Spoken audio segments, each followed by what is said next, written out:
nous devons savoir et croire que Jésus est Dieu. Jean 8, versets 48 à 59.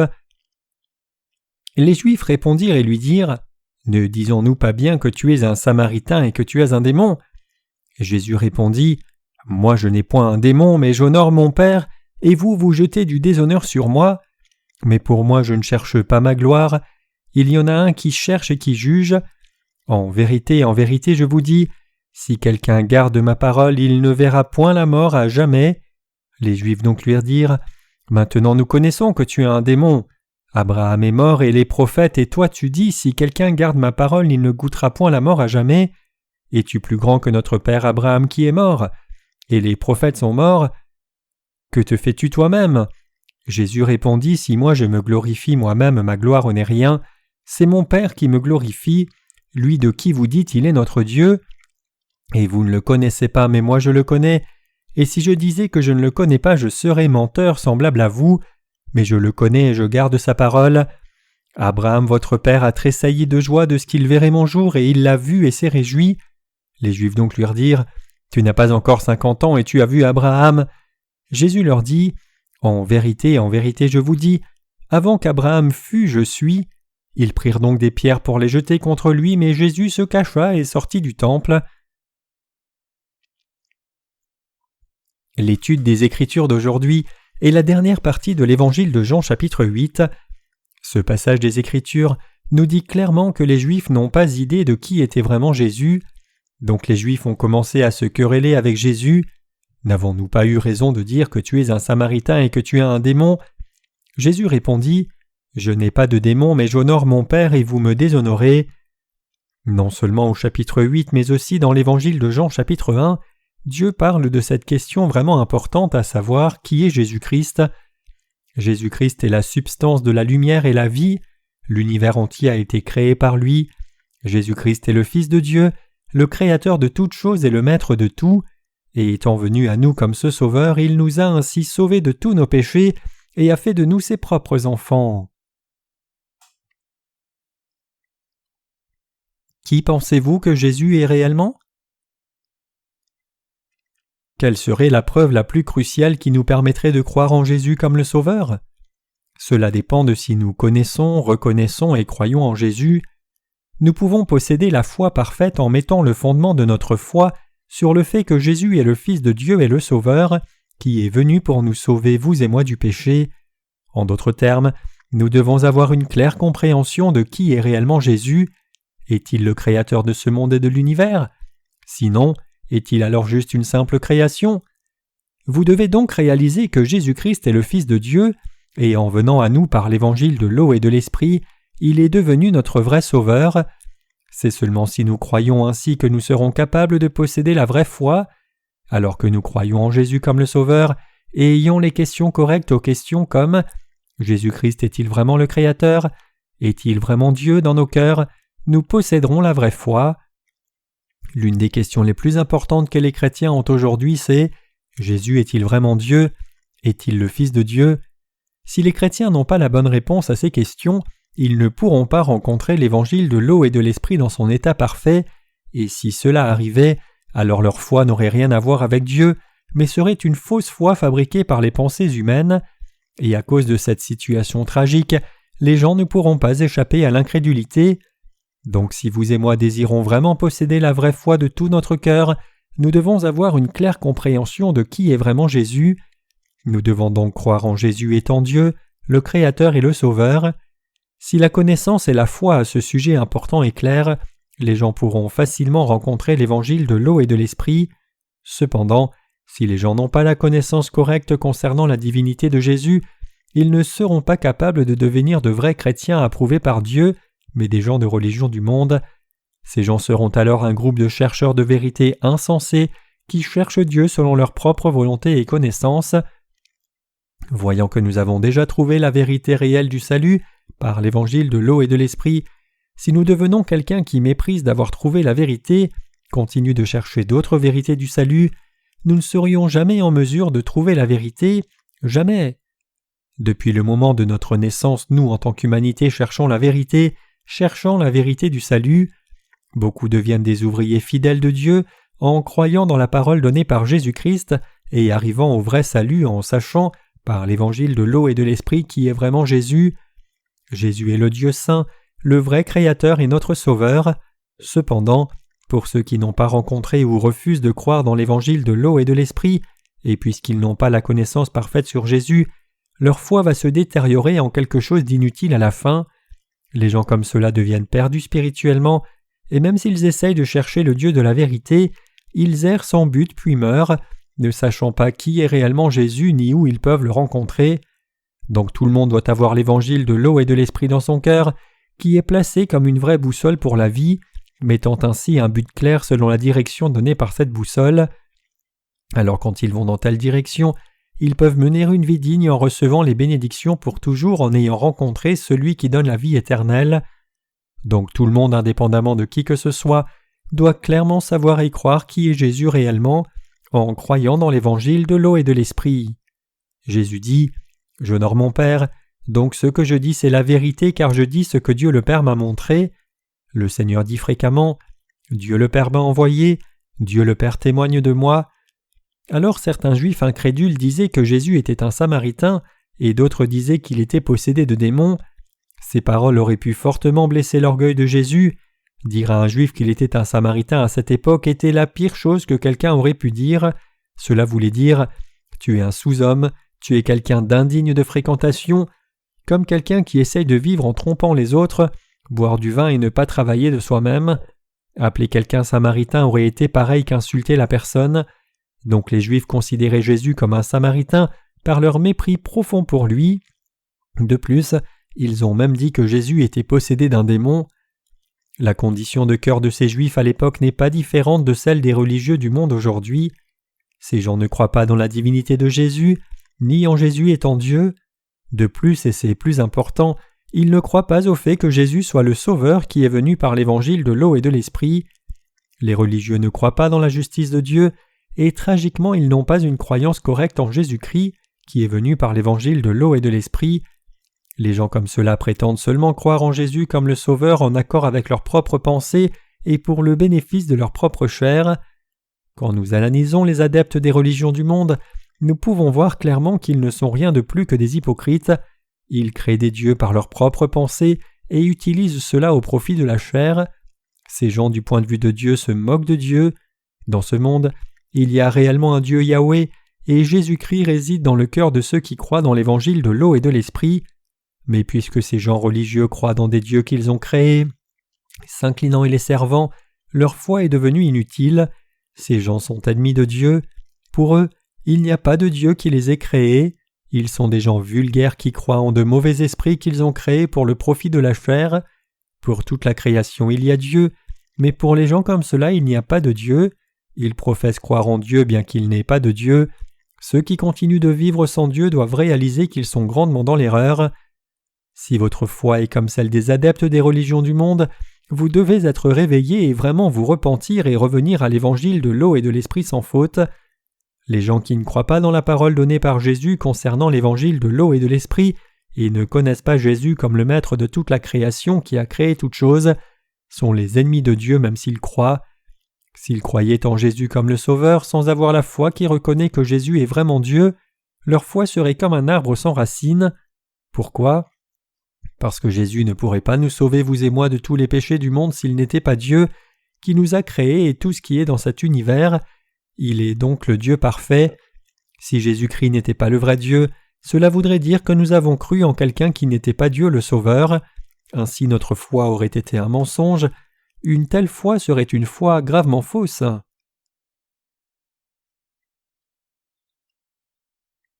Vraiment, Jésus est Dieu qui a créé l'univers. Dans l'évangile de Jean chapitre 1, il est dit « Au commencement était la parole, et la parole était auprès de Dieu, et la parole était Dieu. Elle était au commencement auprès de Dieu. Toutes choses furent faites par elle, et sans elle, pas une seule chose ne fut faite de ce qui a été fait. » Jean 1, versets 1 à 3. Dans la version anglaise, Jésus-Christ est désigné par « lui » avec la lettre L en majuscule. Le mot « lui » dans ce passage ne désigne nul autre que l'unique en existence dans l'univers entier qui est Jésus. Jésus-Christ est notre Sauveur, il est aussi notre Dieu tout comme Dieu le Créateur et le Maître de l'univers. Certaines personnes disent qu'elles croient dans l'évangile de l'eau et l'esprit, et plus de gens encore disent qu'ils connaissent cet authentique évangile. Cependant, la connaissance de la divinité de Jésus-Christ doit avoir la préférence avant la connaissance de la vérité de l'évangile. Notre foi devient parfaite seulement quand nous avons foi au fait que Jésus-Christ est notre Dieu et Sauveur. Si votre foi est comme cela, alors vous serez plus que capable de devenir les vrais enfants de Dieu. Parmi les nombreux gens qui croient en Jésus, quel pourcentage pensez-vous avoir la foi comme cela? Ce serait vraiment une faible minorité.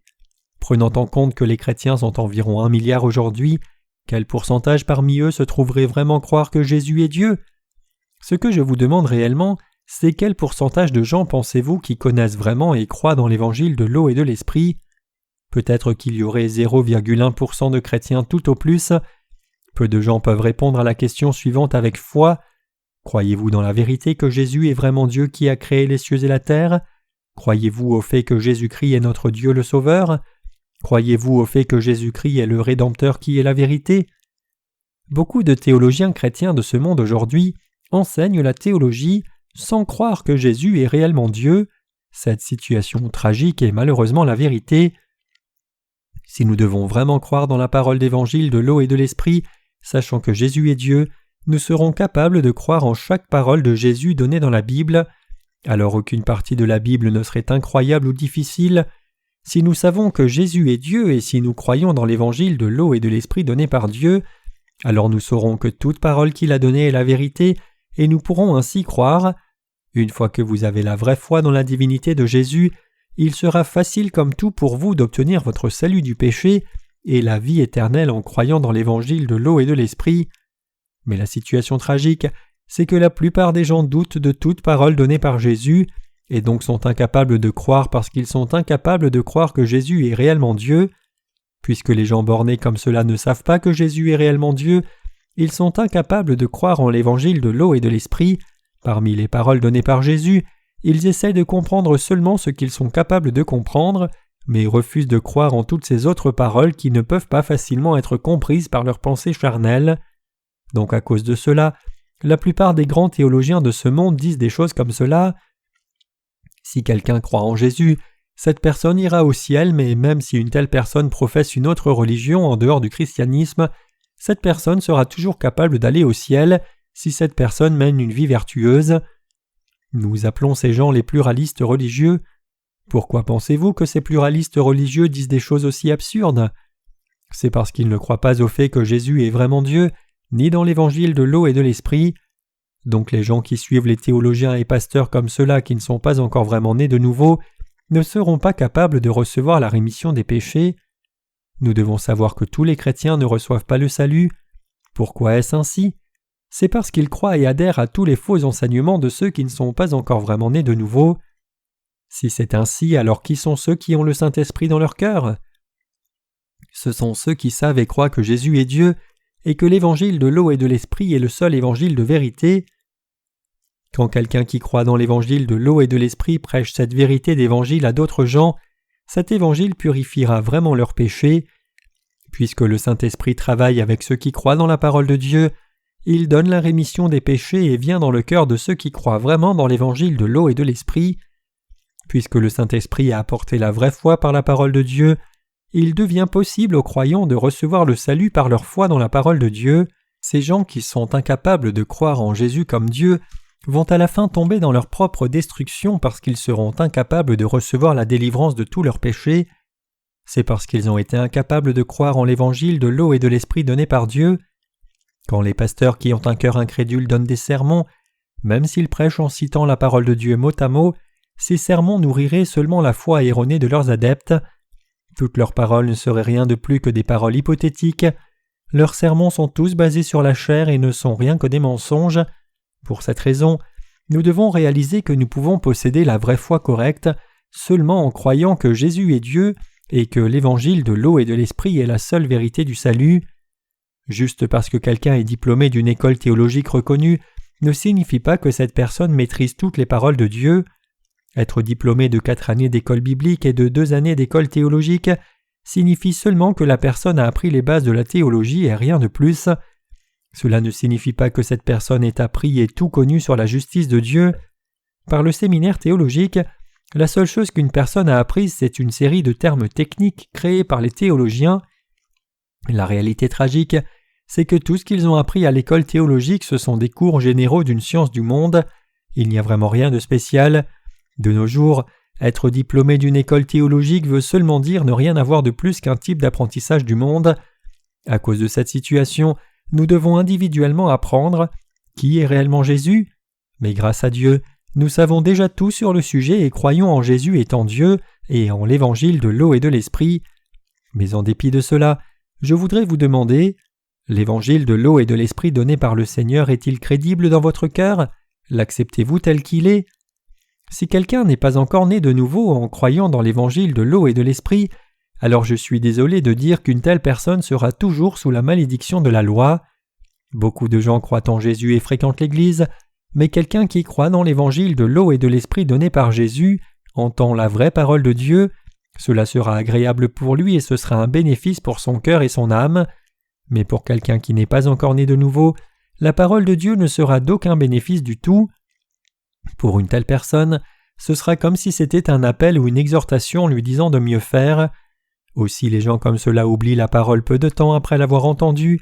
La raison à cela, c'est qu'ils sont incapables de recevoir la parole de Dieu dans leur cœur, à cause du fait qu'ils sont incapables de croire que Jésus soit Dieu. Même s'ils fréquentent l'Église diligemment, à la fin, ils suivront les valeurs de ce monde au sujet du christianisme comme une autre religion du monde. Quand nous lisons les livres écrits par les pasteurs et théologiens renommés dans le monde entier, nous trouvons tant de mensonges à l'intérieur que plus vous lisez et plus vous êtes confus. C'est parce que toutes leurs paroles sont la fabrication de leur propre pensée charnelle qui est dans un état de confusion. Leurs recherches et leur foi sont remplies de fausses pensées, et quand nous voyons des gens comme cela continuer de dire beaucoup de choses plausibles et de publier leurs livres de confusion, leur capacité à les présenter et les vendre avec conviction semble aux autres énorme. Ils ont l'air assez intrigants. Nous appelons des gens comme cela des beaux parleurs. Les gens comme cela abondent dans le christianisme aujourd'hui, particulièrement parmi les théologiens, mais la réalité c'est qu'eux-mêmes n'ont pas idée de ce dont ils parlent réellement. Quand nous essayons d'analyser une phrase de leur livre, nous ne pouvons pas voir exactement quelles sont leurs intentions quand ils disent ces paroles confuses. Leurs mots ne suggèrent pas de réponse correcte. Plutôt, ils tournent autour du pot et arrivent drôlement à une conclusion. C'est comme s'ils essayaient d'expliquer quelque chose avec un peu de ceci et un peu de cela, comme un touche-à-tout et un maître de rien. Si ces gens avaient une connaissance sur l'évangile de l'eau et de l'esprit, ils auraient composé leurs écrits sans toute cette confusion. Je me sens mal parce qu'il semble que je m'élève au-dessus d'eux, mais quand je vois des gens comme cela, mon cœur est lourd. Certaines personnes nous disent que notre Église et notre enseignement est hérétique, mais quand je les rencontre, je demande « Si vous dites cela de nous, rencontrons-nous ? Parlons de la connaissance scolaire que vous possédez. Quelle théologie avez-vous étudiée ?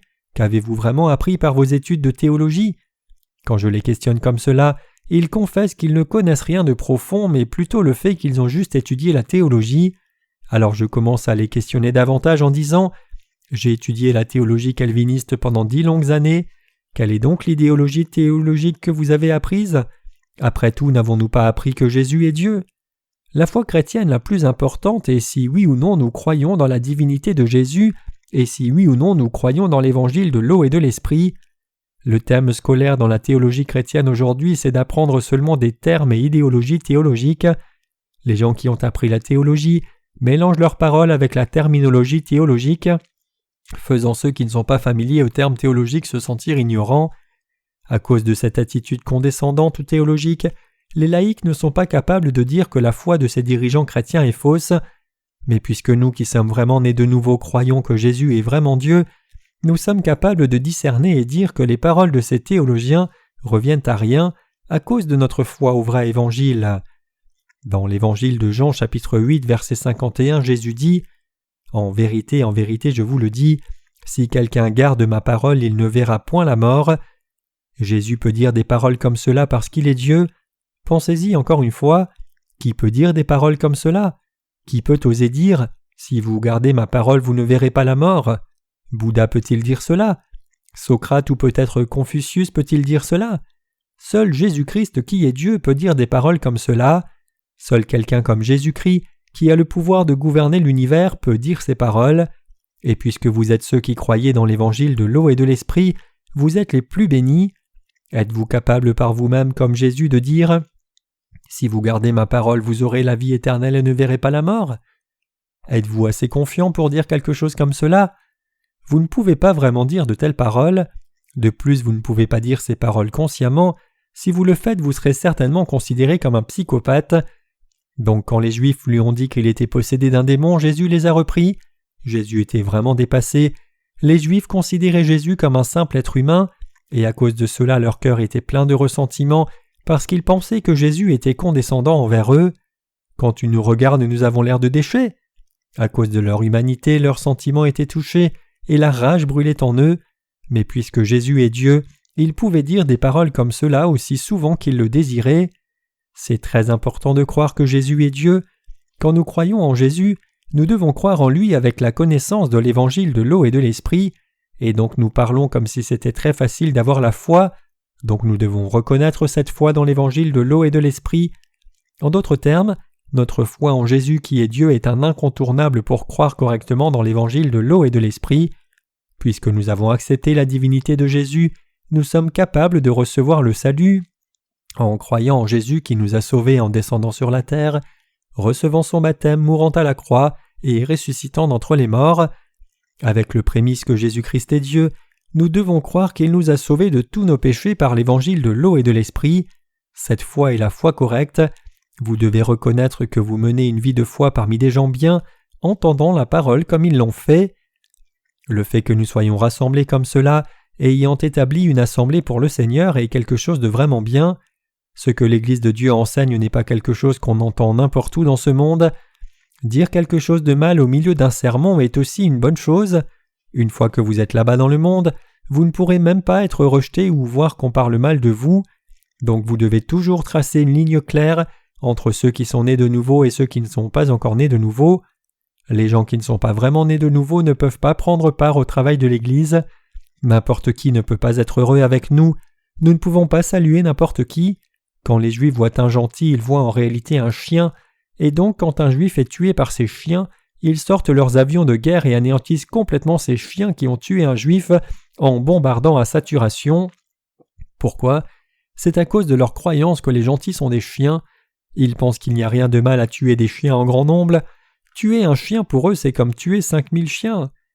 Ils font cela parce qu'ils pensent qu'ils sont les descendants d'Abraham, mais la vérité c'est que nous sommes réellement les descendants spirituels d'Abraham. Spirituellement, nous sommes vraiment les descendants d'Abraham, donc pour cette raison nous ne pouvons être heureux avec n'importe qui. À l'école, beaucoup ne sont pas encore nés de nouveau, mais sont bénis juste par le fait que nous interagissons avec eux. C'est parce qu'ils pourront aussi entendre l'évangile de l'eau et de l'esprit pendant qu'ils passent des temps de détente avec nous.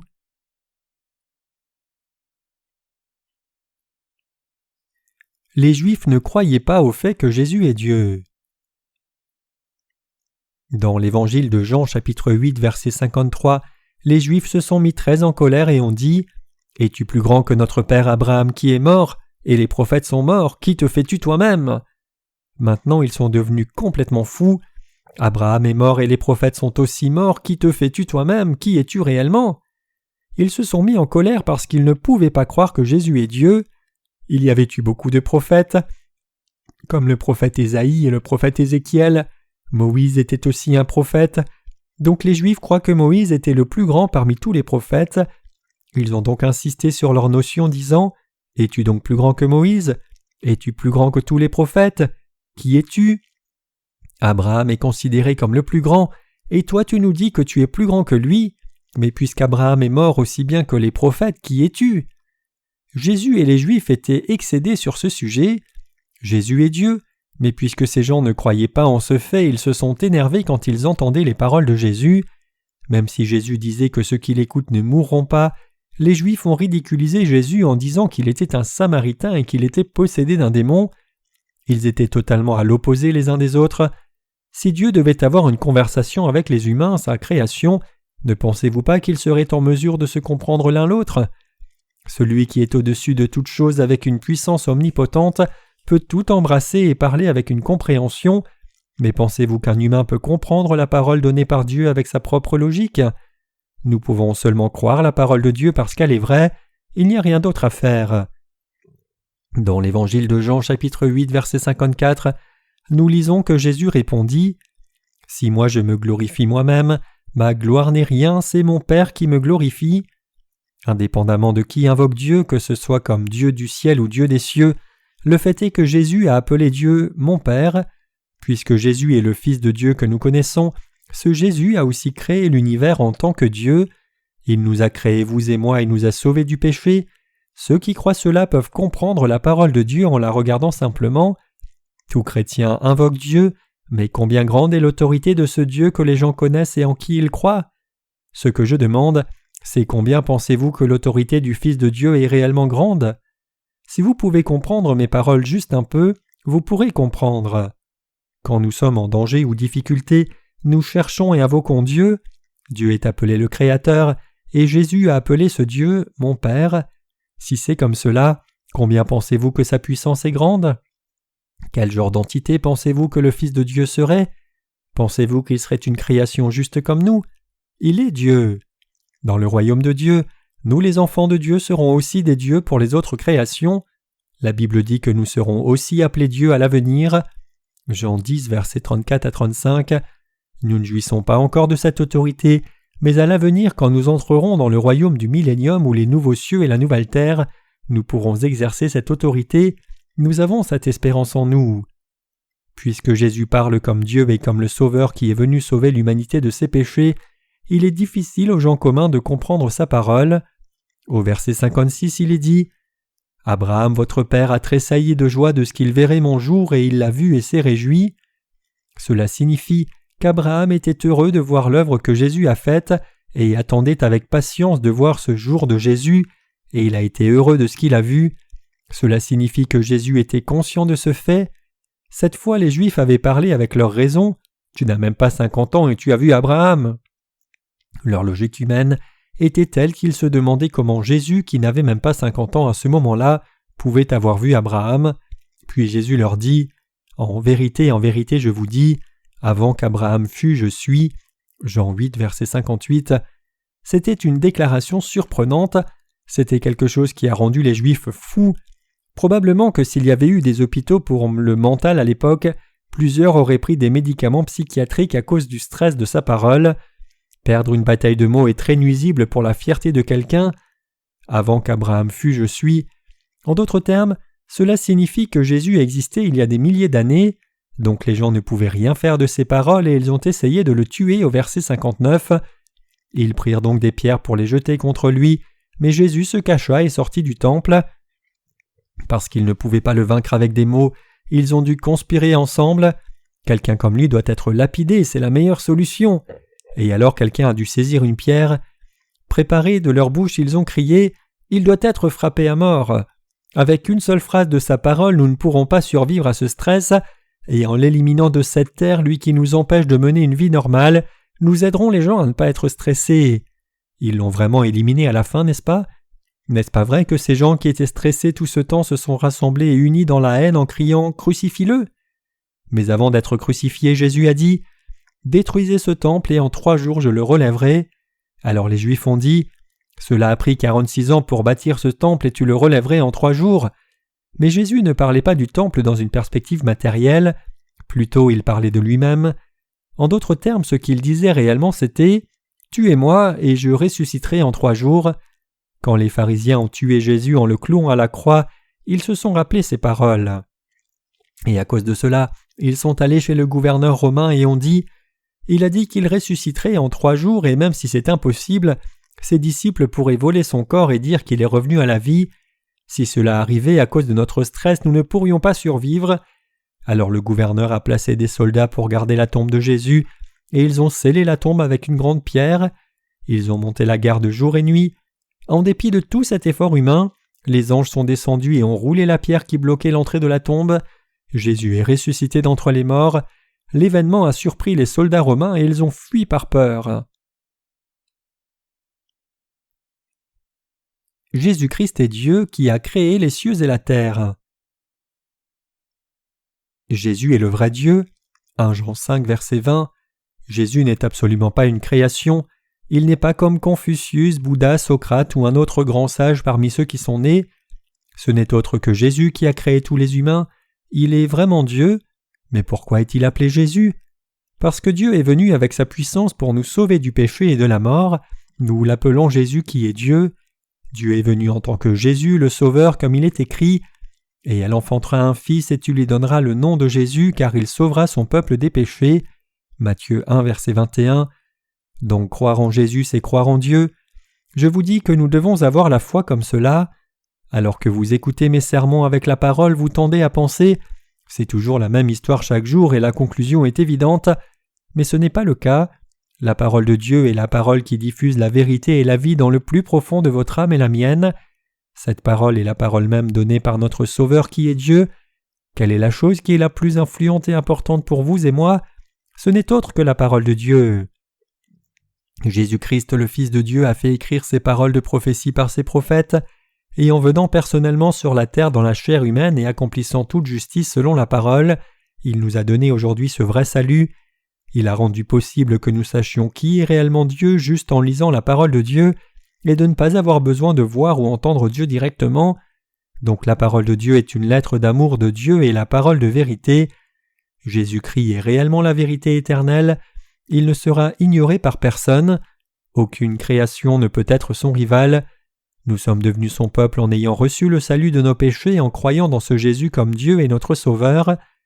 Dieu, dont le pouvoir est parfait, a fait de vous et moi son peuple en nous donnant le salut. Ceux qui ne sont pas encore nés de nouveau doivent aussi posséder cette foi que Jésus est réellement Dieu. J'espère qu'il y aura une telle foi dans tous les gens.